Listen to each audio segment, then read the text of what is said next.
Just think about it, a restful vacation, just what you need to renew yourself, especially around this time of the year. Well, it's a Wednesday, which means we are exploring all that Eastern Europe has to offer today. Tino from Imagine Cruising is back with us, and he is going to tell us what awaits as we embark on the spectacular A-ROSA Riva, cruising from the famous, or down the famous River Danube, all the way to the Wachau Passage. Hopefully I've gotten the pronunciation right. Perfect. To start. Tino, welcome back. How are you? We love you, dude, because you love what you do so much. Good to be back. And this is quite a magical one. We've done the Western Mediterranean last week, which is kind of like a really large scale, one of the newest, biggest ships. We go intimate. This becomes almost a fairy tale kind of passage down the River Danube. This is something quite special. Yes, we're heading off into Eastern Europe, and people always say, you know what, it's got a feel and a vibe of its own. Clients that go there for the first time always come back saying they had a magical experience, being it the food, the culture, the history, whatever they do. Yeah. And they also always use words like fairy tale, enchanted, romantic, so highly recommended, I would say. I mean, it's the River Danube. Like, there's a reason why it carries so much weight. So you do have an opportunity to stop off at some truly magical, we'll use that term a lot, I think, this morning. Some amazing destinations, each with its own particular viewpoint on culture, on cuisine. Like you said, what stands out on the itinerary? Well, on the itinerary, you start off in the city of Prague, which is the capital of the Czech Republic. It's probably one of the most visited cities in Europe. We then transfer you to Engelhartszell, to the port of Passau, where you will board your boat, the A-ROSA Riva.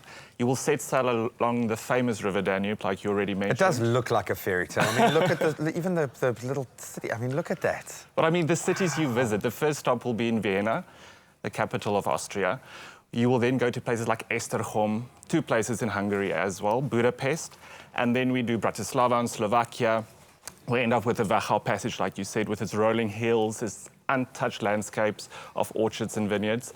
And the ship itself, like you also said, is very intimate. It's almost romantic. And it's got a 360-degree view deck on deck 4 with a heated pool, a gym.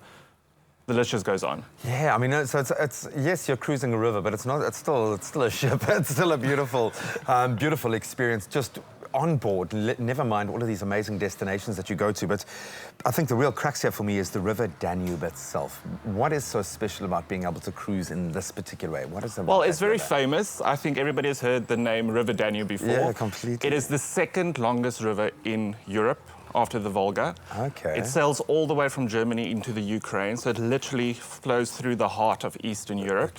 And it's been celebrated for hundreds of years by poets, artists, classical musicians. One of the most famous would be Johann Strauss, that composed the Blue Danube Waltz. But I still think the best part of the Danube River are the cities that it visits. I mean, you can go out on deck any time of the day. You'll see the most amazing bridges, cathedrals, villages, towns.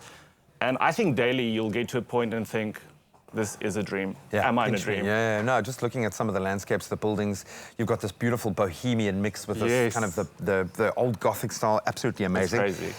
Prague, you've mentioned, is a massively popular city as well, but one of Europe's most beautiful cities. Do you think it lives up to that reputation? Totally. I was there as a child for the first time, and what makes Prague so amazing is people always say Paris or Venice, those are your romantic cities. I think Prague is right up there.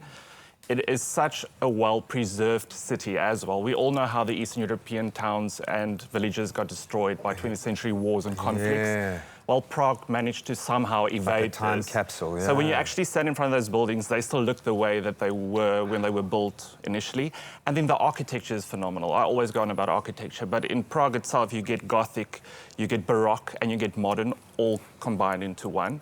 So the panoramic views are incredible. And then the famous Charles Bridge. You need to go into the old town, down the cobble streets. There's a massive astronomical clock that comes to life upon the hour with 12 little miniature apostles that pop out to entertain the crowd.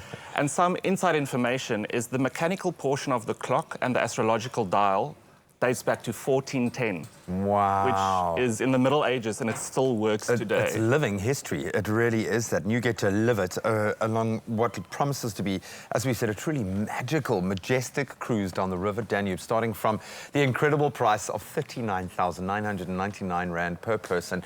You could be cruising to the Eastern Europeans' most, I think, enchanted, celebrated cities aboard the A-ROSA Riva. And coming up, we're going to take a little, a more in-depth look at some of those amazing cities and stops along the way.